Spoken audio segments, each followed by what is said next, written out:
Hello everyone, welcome to my channel Study Valley Learning, and today we are going to discuss how transgenic animals are used for study of diseases.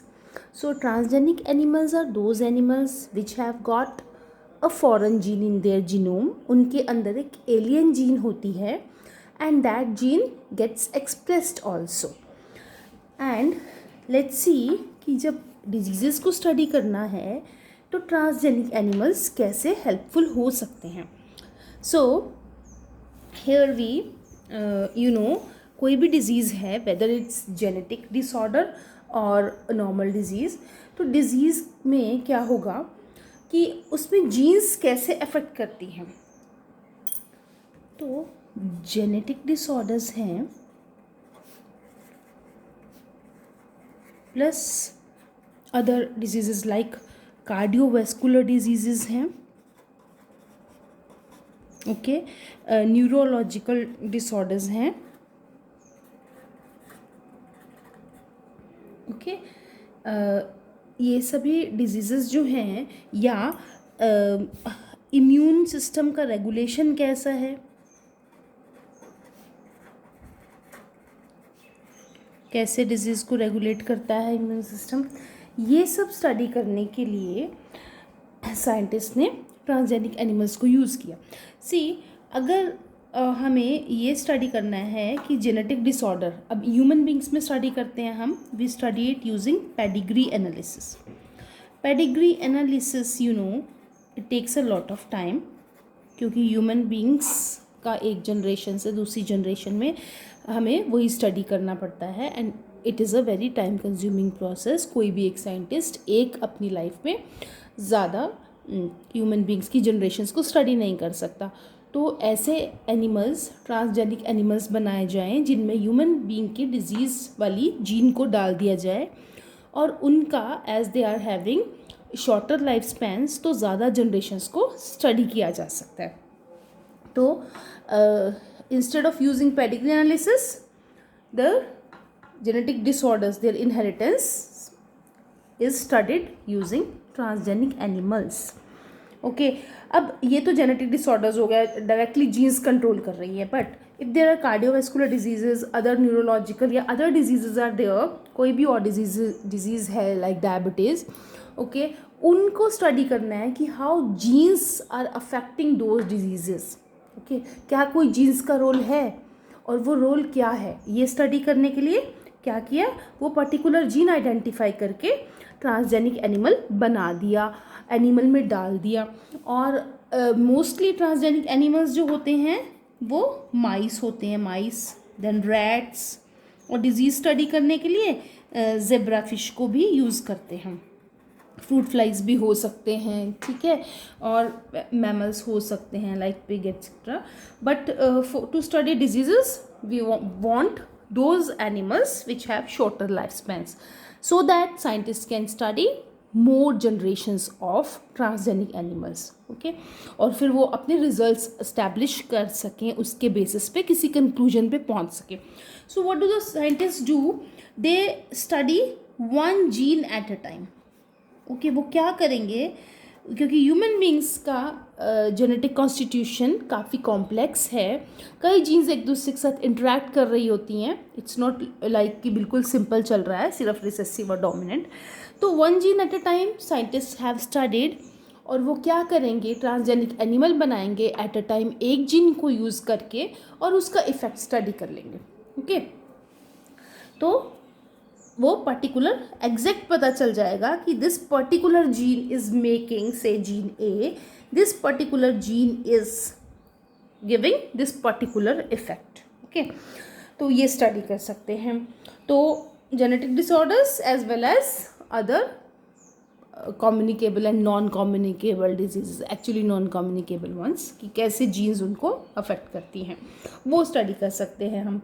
तो उसके लिए क्या करते हैं, उसके लिए animal models बनाए जाते हैं, एनिमल मॉडल्स. ओके, और ये क्या बनते होते हैं, एक्यूरेट एनिमल मॉडल्स होंगे for human diseases. Human disease को स्टडी करने के लिए एनिमल मॉडल्स बन जाएंगे. ओके, सो उससे क्या होगा, if we can study the effects of genes, we can find how that particular disease can be treated. तो उसके लिए हम we can find treatments for that particular disease. Okay. अब जो माइस है इसमें मेनली यूज़ होते हैं, क्योंकि माइस का जब कंपेयर किया तो 99% जीनोम ह्यूमन बीइंग जैसा है. Okay. They have similarity with 99% genes, though genes may have different function in mice. Okay, but जो sequences हैं they are 99% same. And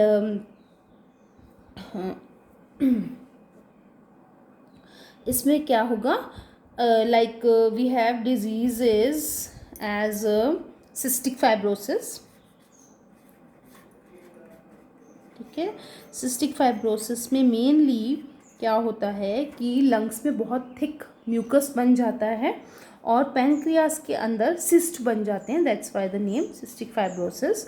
ये एक ऑटोसोमल रिसेसिव डिसऑर्डर है. You know about autosomal recessive gene की वजह से हो रहा है और वो जीन ऑटोसोम के ऊपर पड़ी हुई है. ओके. सिस्टिक फाइब्रोसिस के लिए यूज़ कर रहे हैं. देन रूमेटॉइड आर्थराइटिस के लिए यूज़ कर रहे हैं.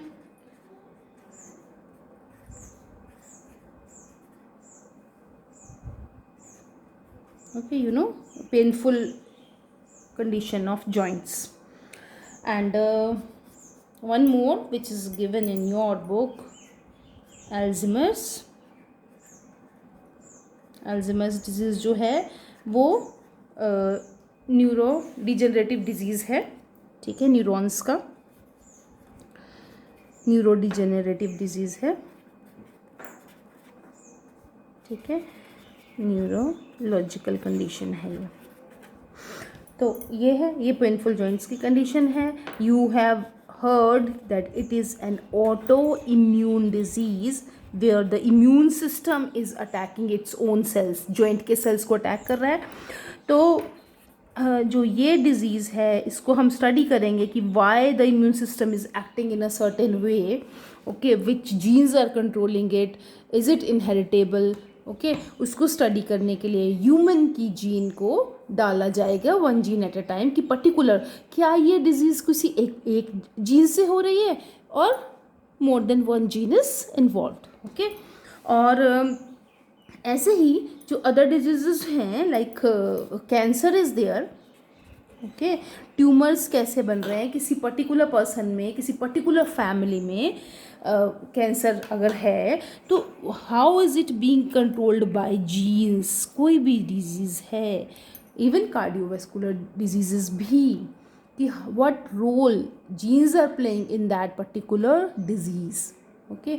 उसको स्टडी अगर हम करते हैं तो वो डिजीज़ शायद एनिमल्स को हो रही हैं नॉर्मली भी, but those animals in wild they do not survive. That's why we can not study them.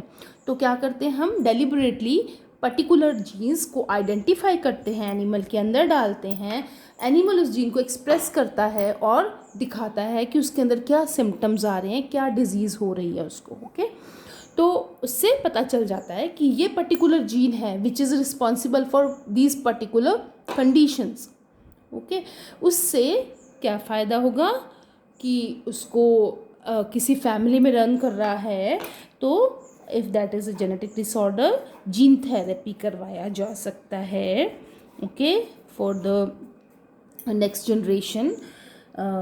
Okay. उनको डेवलपमेंटल स्टेज में करवाया जा सकता है. या फिर दूसरा उससे भी पहले का क्या है, जेनेटिक, पहले उनको काउंसलिंग करी जाएगी कि this particular disease is there. तो अच्छा खैर वो एक अलग बात है. तो जीन थेरेपी करी जा सकती है. और क्या किया जाएगा उससे पहले, ये चीज़ें एक हो गई. दूसरी बात, साइंटिस्ट ये रिसर्च क्यों कर रहे हैं, दे आर डूइंग दिस कि उसको कैसे कॉम्बैट करना है, उस पर्टिकुलर जीन को जो भी उसके इफ़ेक्ट्स हैं उसके लिए ट्रीटमेंट क्या रहेगा जिससे कि वो जीन्स एक्टिवेट ना हों. कुछ ऐसा भी कर सकते हैं क्या, जैसे कि कैंसर में है ऑन्कोजीन्स हैं. ओके वो स्लीपिंग होती हैं, प्रोटोओंकोजीन्स बोलते हैं उनको हम, और अगर वो जीन्स उठ जाएंगी तो वो क्या करती हैं, they will cause cancer. Okay, तो कैसे उन जीन्स को स्लीपिंग स्टेट में ही रखा जा सकता है, या फिर क्या बेटर ट्रीटमेंट हो सकती है, मतलब उन माइस को, ट्रांसजेनिक माइस को ट्रीटमेंट देके देख सकते हैं कि क्या इफेक्ट हो रहा है, then we can get the results. Okay, तो ऐसे ही और भी जो जेनेटिक डिसऑर्डर्स हैं, not just cystic fibrosis, it could be use for treating haemophilia, for treating sickle cell anaemia. Okay, कोई भी जेनेटिक डिसऑर्डर के लिए और ट्रांसजेनिक एनिमल्स को बनाया जा सकता है, and they can help us to find treatments for those. Okay, कि क्या क्या जीन थेरेपी क्या देनी पड़ेगी, इफ़ वी नो कि what gene is being involve, then only we can give gene therapy. Okay, तो हम ये ट्रांसजेनिक एनिमल्स बन रहे हैं, क्यों बन रहे हैं, to study the mechanism of a particular disease, to study how genes are controlling a particular disease. Okay, तो ये था about study of genes in transgenic animals. Thank you for watching. Please do like the video. Thank you.